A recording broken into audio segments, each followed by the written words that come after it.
Romans 12:2 simply says, be ye transformed by the renewing of your mind. So in order for your change to come, you have to change your way of thinking.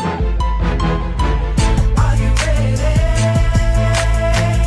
Are you ready? Are you ready?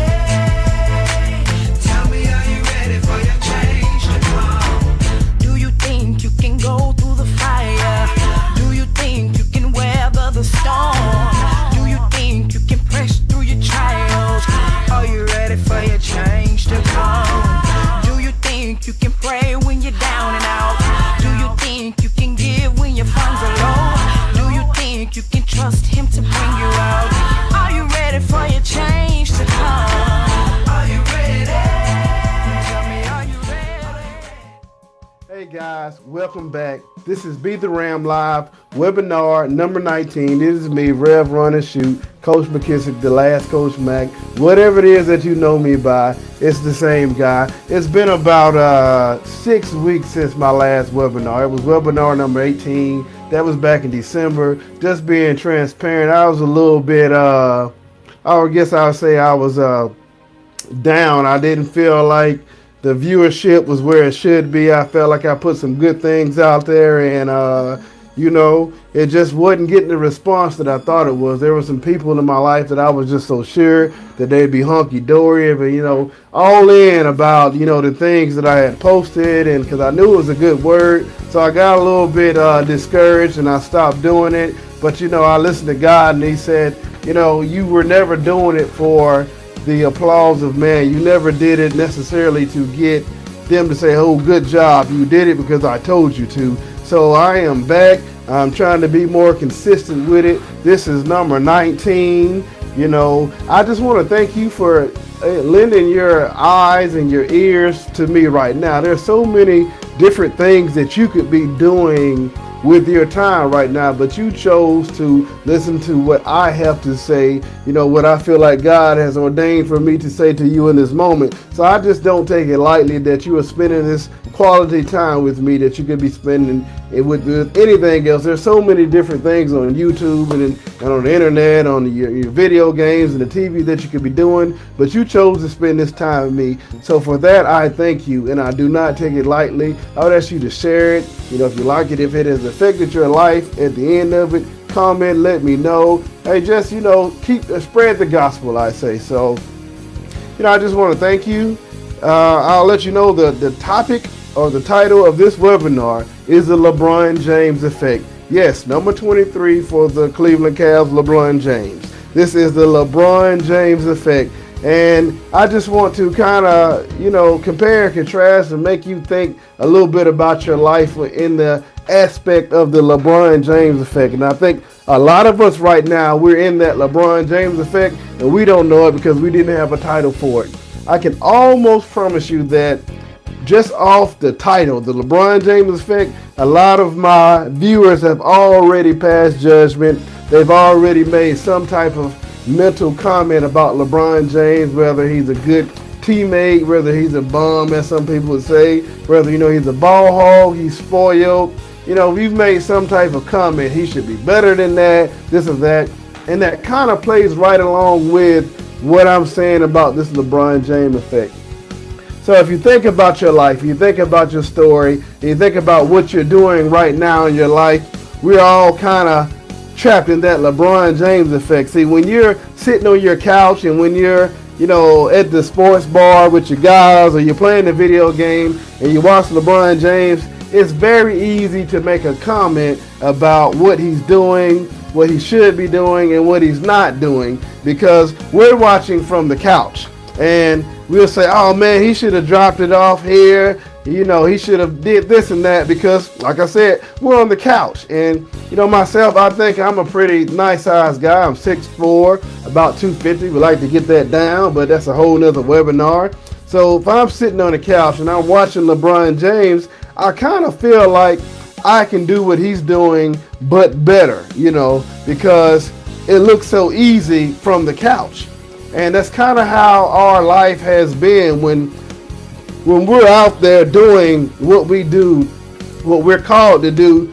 With God's grace, we make it look real easy. So other people sitting on their couches or sitting at the desk in the office with you, or just passing by in the car, just in the crowd, they look at what you're doing as very easy, so they make comments about what you're doing, what you should be doing, what you shouldn't be doing, because you made it look so easy, like LeBron James and the rest of those NBA guys did.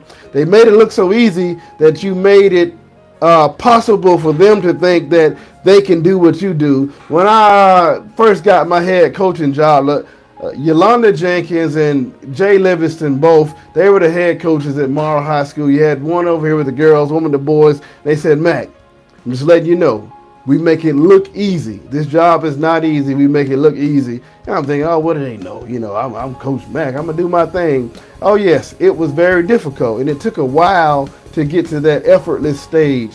So we're going back to where we're at here.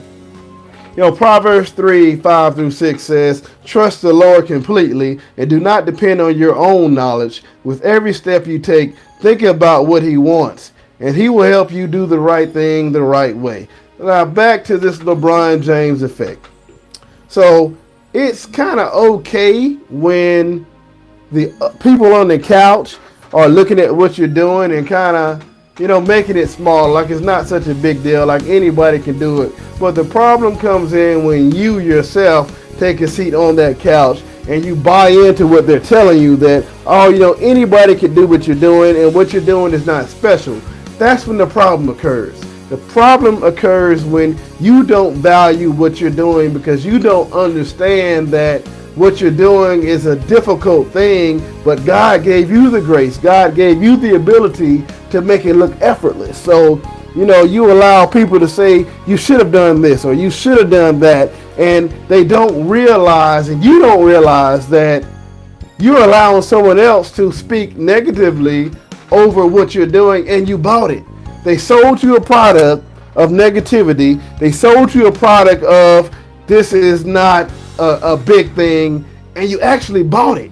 So now you're on the couch with them saying that, oh, you know, I'm doing this, I'm doing that, and I don't have worth, I don't have value, because anybody could come and do what I'm doing. Anybody could be a mother, anybody could be a father, anybody could be a wife or a husband or aunt or uncle. Anybody could do this job the same way with the same, you know, expertise that I'm doing. That is a lie from the pits of hell. They can't do it the way you can do it. So you cannot allow other people to put those thoughts in your head. Now, here's the thing about the LeBron James effect. And if you've ever been to an NBA game, you put things into perspective.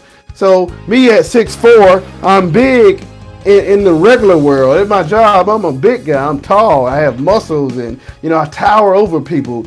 But the moment that I step into the arena of an NBA game, I'm now the smallest guy on the court.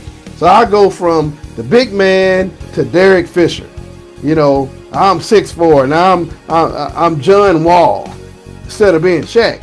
So the thing is, what you have to understand is that the closer you get to your great thing, or the closer you get to what you're doing, the more you will understand and recognize how big you really are, how big of a thing you're doing, and how hard it is to do it. So it's easy to say that, oh, I would just take one step here and cross left. If I was LeBron, oh, he should have made that shot.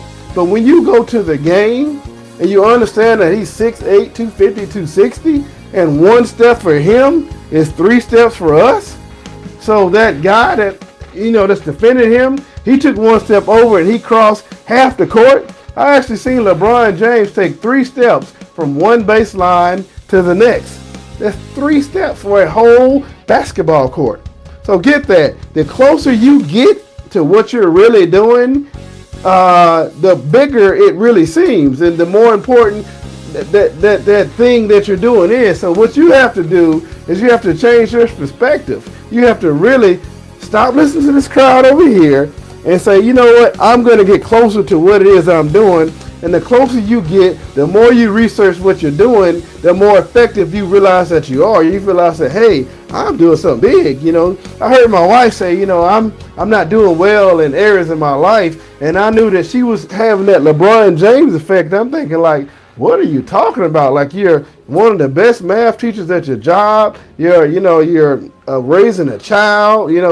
Minimal help from the guy, of course. And then you have these kids that I guess you would call them your step kids. We don't use that word, but you're doing a great job helping with them. You're here, you're there, you're in ministry, you're dancing. I mean, she's doing some amazing things, but she doesn't recognize that because, she sat on the couch having the LeBron James effect. But it's like, okay, if you really get those other thoughts out your head, get those other, people saying things, and you sit and you look, you say, oh, wow, I am doing a lot and I'm making it look real easy. So if anything I can leave with you, not trying to be super long today or even super spiritual, is that don't have the LeBron James effect. Get things into perspective. Realize how great you really are. Realize the things that you're doing. And ask God to always give you discernment on, the voices and the thoughts that are coming in your head. Is this something that's trying to keep me from being overwhelmed? Or is this something that's trying to overwhelm me with negativity and bring me to a place that I don't really need to be? You gotta, realize how important you are. Don't let anybody tell you what you're doing is not great. Even if you think it's a small thing, it's a big thing. Think about a seed. Planting a little seed this small, you can say, man, that's just nothing. I'm just throwing a little seed in the ground, put some dirt in it. I have no importance. But that seed will one day become a tree. So how can you tell me that planting a small seed, apple seed, or orange seed, is small and it'll become a tree, but what you're doing, effective lives and doing your job to the level of expertise that you do it to, is not important? That's definitely a hater, and it's the devil telling you that you're not important. Don't have the LeBron James effect, folks. I mean, if I was sitting next to LeBron James right now, let me lower my chair, I would be here. He'd be about right up here. And I would look small. I'd be way down here. I look kind of like a Kevin Hart compared to Shaq. But around other people, I look huge. Remember that you're big. You're huge. You're important. Take this word, run with it, and don't get the LeBron James effect.